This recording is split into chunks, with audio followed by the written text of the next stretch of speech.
How can we expect that prayer will accomplish anything when if he already knew we were going to pray, if he already knew what was going to happen, how is he going to suddenly say, okay, now I will do this? Difficult question.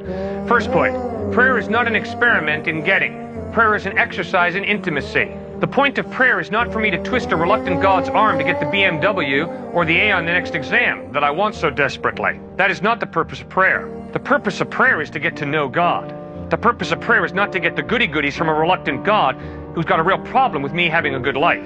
Prayer is an exercise in intimacy, not an exercise in getting. Second point about prayer that Jesus taught is, prayer is often a struggle in which I am struggling to align my will with God's will.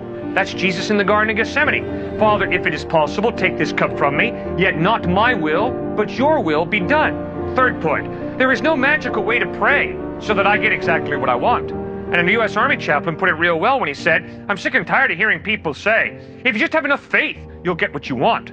Oh, really? Well, I could really use that kind of prayer, because I inevitably have more men who pray that they come back from the battle than do come back. We have to grow up, the Army chaplain goes on and writes, and realize who answers prayer. It's an all-knowing, all-wise God who answers prayer in his way, in his time. So the challenge in prayer is for me to learn to align my will with God's will. Oh, God didn't give me the A on an exam that I prayed for. Therefore, there is no God. That is so stupid. That is so ludicrous. It is scary. Oh, God didn't give me a BMW that I prayed for Christmas. Therefore, there is no God. That is so trite, simplistic, and ridiculous. It's pathetic. Prayer is not a way that I jerk God around. Prayer is not the way that I get the cosmic bellboy to fetch my bags. Prayer is an exercise in getting to know the all-powerful, eternal God. That's what prayer is. Prayer seems to be an exercise to me in futility. Why? Well, you just showed yourself. You just explained to yourself that we cannot expect to pray for something in specific and that we will get that. And that God is answering our prayers in our own way, in his own way, rather.